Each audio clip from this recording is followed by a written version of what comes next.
আর 9 মাস দেখেন আপনার সরকার টিকে থাকে কিনা মিস্টার সালাউদ্দিন সাহেব। একটা ধাক্কা যখন আওয়ামী লীগ দিবে, একটা ধাক্কা যখন ছাত্রলীগ দিবে, মাঠে নামবে, দেখবেন আপনি আর টিকতে পারবেন না। ঠান্ডা মাহফুজকে এই জন্যই বলেছে খোদা হাফেজ, তারপর কি যেন খেলা শেষ খোদা হাফেজ, এই জন্যই কি বলেছে? সম্ভবত তাই। তবে একটা জিনিস বলি, আস্তে আস্তে থলের বিড়াল বেরোচ্ছে। তবে সালাউদ্দিন সাহেবকে বলতে চাই, আপনি যদি ভারতে 9 বছর আত্মগোপনে থেকে দেশের স্বরাষ্ট্র মন্ত্রী হইতে পারেন, তাহলে আমরাও যারা আছি আমরাও কিছু কিন্তু করতে পারবো। আপনার তো চাপা আমরাও মারবো। আমরা বলবো শেখ হাসিনার সাথে, জননেত্রী শেখ হাসিনার সাথে, ওবায়দুল কাদের সাহেবের সাথে, সজীব ওয়াজেদ জয়ের সাথে, রোকেয়া প্রাচীর সাথে, তারপর কি হাসান মাহমুদের সাথে আলোচনা করে আমরাও আন্দোলন করেছিলাম। এগুলো আমরা চাপা মারতে পারবো। তখন শিখে নিলাম কিভাবে চাপা মারতে হয়। যাক, একটা শিক্ষা সালাউদ্দিন সাহেবকে ঘুরে নিলাম কিভাবে ঠাড়া ভরা চাপা মারতে হয়। তো মজার বিষয় হলো, সে 9 বছর ভারতে থেকে তারেক রহমানের সাথে যোগাযোগ করছে। ভারত বুঝি কিছুই জানে না বা বুঝতো না, মানে কিরকম চাপা, মানে হাসিও আসে দুঃখ আসে। যাই হোক, স্বীকৃতি দিয়ে ভালো করছে। তাহলে বোঝা গেল যে বাংলাদেশে যত মব হয়েছে, যত সন্ত্রাস হয়েছে, যত নির্যাতন নিপীড়ন হয়েছে, এগুলো তাদের কথাই হয়েছে এবং হচ্ছে। তিনি যদি 9 বছর ভারতের শিলংয়ে থেকে তিনি স্বরাষ্ট্র মন্ত্রী হতে পারেন, তাহলে ওবায়দুল কাদের, হাসান মাহমুদ, রোকেয়া প্রাচী সহ সাদ্দাম এবং আরো যারা আছে, তারাও রব্বানিরাও সেইখানে গিয়ে ক্ষমতা নিতে পারে, তারাও নেতা মন্ত্রী হতে পারবে, এতে কোনো সন্দেহ নাই। সুতরাং তিনি যে চাপাটা মারলেন যে দিল্লিতে দাহন হয়ে গেছে, তিনি যদি আসাম থেকে ক্ষমতায় আসতে পারেন, তাহলে দিল্লি থেকে ক্ষমতা দখল করা খুব কঠিন কিছু না। আর যারা কলকাতায় আছে আমাদের মতো যারা, তাদেরও তো বোধ হয় আর কলকাতা থেকে আসামের চাইতে নিশ্চয়ই কলকাতা থেকে নিশ্চয়ই ঢাকা কাছে, নিশ্চয়ই আসামের শিলং থেকে ঢাকা কাছে না? ঠিক আছে। সুতরাং আমার কেন যেন মনে হয় সালাউদ্দিন সাহেবের মতো তাদের 9 বছর লাগলেও আওয়ামী লীগের কিন্তু আর 9 বছর লাগবে না। অলরেডি 2 বছর চলে গেছে। আর 9 মাস দেখেন আপনার সরকার টিকে থাকে কিনা মিস্টার সালাউদ্দিন সাহেব। এগুলো বলে আর কত কি করবেন? একটা ধাক্কা যখন আওয়ামী লীগ দিবে, একটা ধাক্কা যখন ছাত্রলীগ দিবে, মাঠে নামবে, দেখবেন আপনি আর টিকতে পারবেন না। আপনার 17 বছর লাগছে, এদের কিন্তু 17 মাস লাগবে না, 17 মাস লাগবে না। এখন এই সালাউদ্দিন ওইখানে বলছেন যে তারা খুব তাড়াতাড়ি তদন্ত করতেছেন এবং আওয়ামী লীগ নিষিদ্ধ করবেন তারা। এবং উনি বলার সাথে সাথে রকেট গতিতে আজকে কিন্তু চিফ প্রসিকিউটর বলে দিচ্ছে দল হিসেবে অপরাধের সঙ্গে আওয়ামী লীগের সংশ্লিষ্টতা পাওয়া গেছে। এখন যেরকম ঘাতক সেরকম সারিন দেখি গানে তো গান গাইবে। তো এটা করে ভালো করতেছে, আগামীতে যাতে বিএনপি কে নিষিদ্ধ করা যায়, কোনো সমস্যা নাই। দল হিসেবে বিএনপিও নিষিদ্ধ হবে। আওয়ামী লীগ যেটা সাহস পায় নাই, আওয়ামী লীগ যেটা কখনো ভাবে নাই, আওয়ামী লীগ যেটা চিন্তা করে নাই, ছাত্রলীগ যেটা চিন্তা করে নাই, এবার সেটা করিয়ে দেখে দিচ্ছে। হাতে কলমে প্র্যাকটিক্যাল শিখাই দিতেছে সাদ্দামকে, শিখিয়ে দিতেছে রব্বানিদেরকে, শিখিয়ে দিয়েছে ইনানদেরকে, শিখিয়ে দিচ্ছে আওয়ামী লীগকেও শিখিয়ে দিচ্ছে। এরা এসে এদের কাজগুলো, তবে এদের স্বপ্ন পূরণ হবে না। এই দেশে আওয়ামী লীগ নিষিদ্ধ হবে না, নিষিদ্ধ হয়ে যাবে ছাত্রদল, নিষিদ্ধ হয়ে যাবে বিএনপি, আর জামাত তো নিষিদ্ধ। জামাত তো বাংলাদেশে অস্তিত্বই থাকবে না। তারা যদি মনে করে তারা 6টা ব্যাংক, তারপরে 64-65 ইসলামী ব্যাংক হসপিটাল, তারপর ইবনে সিনা হসপিটাল, কোচিং সেন্টার, এগুলোতে আবার দখল করে তারা দেশেই থাকতে পারবে না, সবগুলোকে পাকিস্তান পালাইতে হবে। এমনকি এবার কিন্তু ছাত্রলীগের লুঙ্গির তলে যেতে পারবে না, আওয়ামী লীগের লুঙ্গির তলে যেতে পারবে না। আমি শেখ ফরিদ কিছু করিয়া না করে এই লুঙ্গির তলে যে সমস্ত ঢুকতে আসবে শিবির জামাত, ওগুলোকে খুঁজে বের করাই থাকবে আমার কাজ।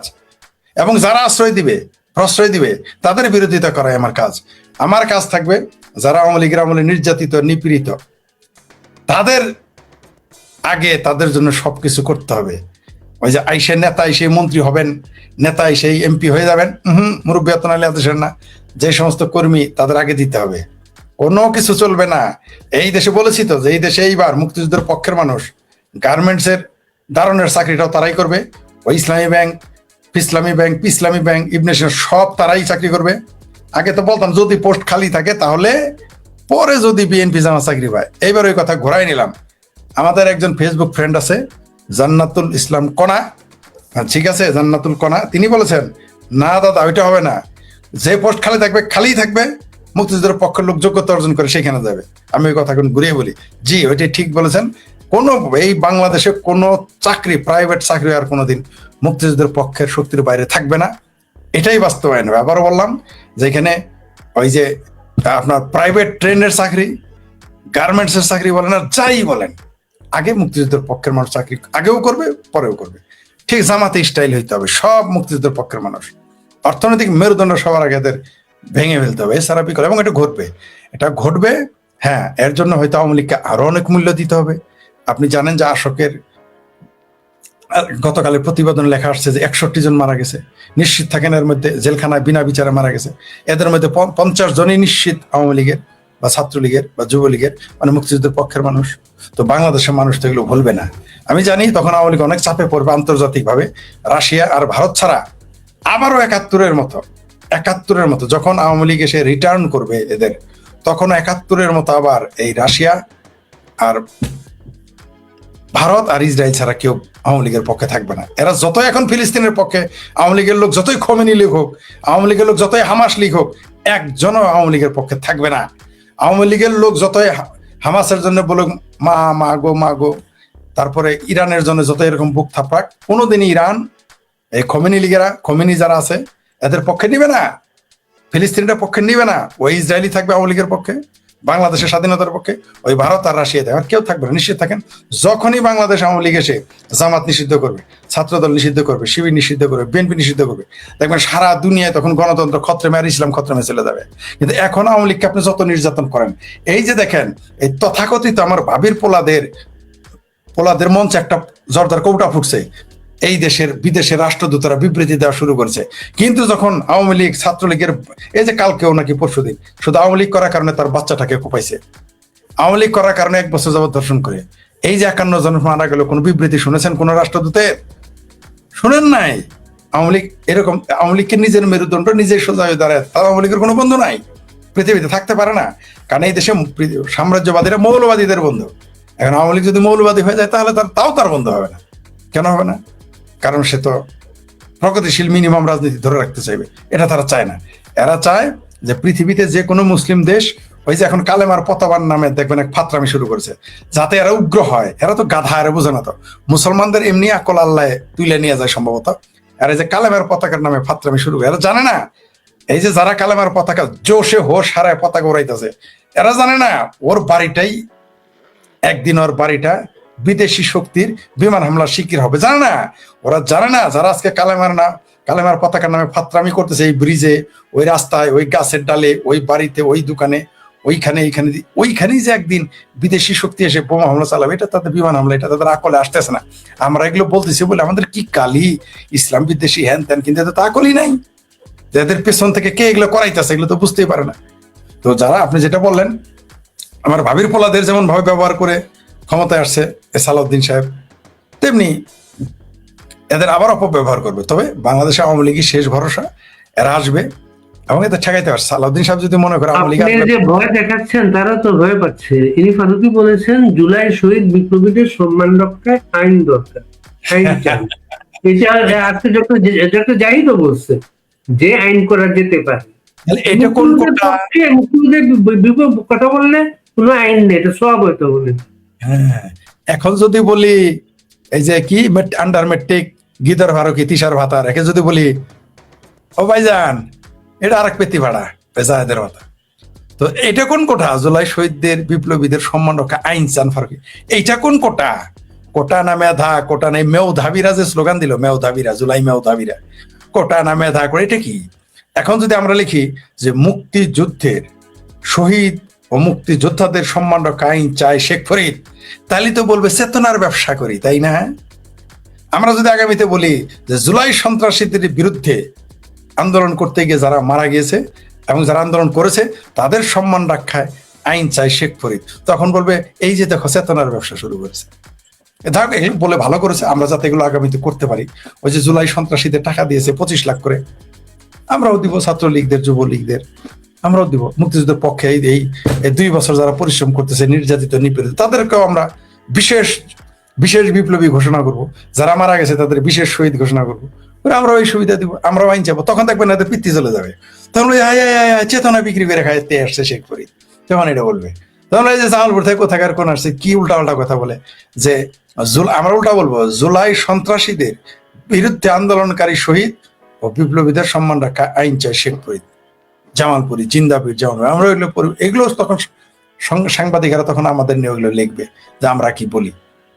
আজকে উনি আবার বলেছেন যেটা ডক্টর জাহিদুর রহমান, কর্মকাণ্ড নিষিদ্ধ থাকে আওয়ামী লীগের যারা ভারতে বসে নানা কর্মকাণ্ড চালাচ্ছেন দেশের বিরুদ্ধে, তাদের কারো সাজা হয়েছে, অনেকের বিরুদ্ধে গ্রেফতারি পরোয়ানা আছে, তাদেরকে বাংলাদেশে হস্তান্তর করার কথা, তবে তাদের কিছু করার মতো সক্ষমতা আছে বলে মনে হয় না। তাহলে আর এত চিন্তা কি, খোঁজাখুঁজি কি? আমাদের কথায় যদি কিছু না হয়, আমাদের কথায় যদি কোনো কাজই না হয়, তো টেনশন করে কেন? যে আমাদের মান্না ভাইয়ের পেতি পাড়া আর তারেক রহমানের পাড়া এত চিন্তা করে কেন? এই ফাতরা পাড়া এত চিন্তা করে কেন? আর বলছে ভারত কথা দিয়েছে, ভারত আর ঢুকতেই দেয় নাই এই গাঞ্জাগরকে, এই নেশাগর তো ঢুকতেই দেয় না। এর কাছে কি ভারত কথা দিচ্ছে না? এর চিনে ভারত? ভারতের ইমিগ্রেশনের চিনে না, ঘেটি ধরে বের করে দেয়। লজ্জাও নাই আসলে, আর ন্যূনতম লজ্জা বোধ নাই। যে রে, আমি যদি আর জায়গায় থাকতাম আমি তো গলায় দড়ি দিতাম। শালা আমি একটা রাষ্ট্রের একটা প্রধানমন্ত্রীর উপদেষ্টা, আমার শালা বিমানবন্দর থেকে ঘেটি ধরে বের করে দিল। এই লজ্জায় মুখ দেখায় কেমনে? এত লজ্জাও নাই, বেশরম। আর লজ্জা থাকবে কেমনে? লজ্জাহীন বলেই তো এই ধরনের কথাবার্তা হলো। আর আওয়ামী লীগকে ধরে নিয়ে আসবে। তা সালাউদ্দিন তো নিজে স্বীকার করলো সে 9 বছর ভারতে থেকে থেকে দেশের বিরুদ্ধে ষড়যন্ত্র করছে। তাহলে সালাউদ্দিনেরও তো আগে ধরে আবার জেলে দিতে হবে, তারেক রহমানকেও জেলে দিতে হবে, কারণ হচ্ছে লন্ডনে বসে বসে আন্দোলন করছে। এটা তো স্বরাষ্ট্রমন্ত্রী শিলং সালাউদ্দিনই তো বললো। এই যে আরেকজন লিখছে কোন মুসলমান, আপনার অনেক ভক্ত চলে আসছে এইসব লিখতেছে, কোন মুসলমান আওয়ামী লীগ করতে পারে না। এই জামাতিরা এটা আওয়ামী লীগকে বোঝান ভাই। এই যে যারা আওয়ামী লীগ করেন, আপনাদের যে জামাতিরা মোল্লারা মুসলমান মনে করেন, আমি বলি না আপনারা তো মানেন না। এই যে বুঝতে পারছেন, এই যে ভারতের বীজ আওয়ামী লীগ, কিন্তু আপনারা কিন্তু বলতে পারেন না মোল্লারা পাকিস্তানের বীজ। আপনারা কিন্তু বলতে পারেন না মাদ্রাসায় পাকিস্তানি বীজ পয়দা হয়, এরা কিন্তু আপনাদের ঠিকই বলে। কিন্তু আপনারা ওই যে এদেরই তেলাবেন। আমরা জানি আমাদের দেশে ঢুকতে দেবেন না, আমরা জানি শেখ ফরিদেরা কোনোদিনই যেতে পারবে না, আমরা জানি আমরা বাংলাদেশে ঢুকতে পারবো না। আপনারা তখন এদেরই তেল দিবেন যারা আপনাদের মুসলমান মানুষ। আমরা জানি, আমরা জেনে শুনে বিষ করেছি পান, কারণ মুক্তিযুদ্ধের পক্ষের শক্তি, আমরা মুক্তিযুদ্ধের পক্ষে থাকতে হবে। বঙ্গবন্ধু শেখ মুজিবুর রহমানের জন্ম না হলে আমরা হইতাম বিহারীদের চাপরাশি, যার জন্য আমরা সেই প্রতিদান দেওয়ার জন্য, আমরা সেই ঋণ শোধ করার জন্য বঙ্গবন্ধুর পক্ষে, মুক্তিযুদ্ধের পক্ষে কথা বলি। কিন্তু আমরা জানি এই সমস্ত জামাতি হেফাজতি ফাতরাদেরকে আপনারা জায়গা দিবেন, সেটাও আমরা জানি, যারা আপনাদের মুসলমান মনে করেন।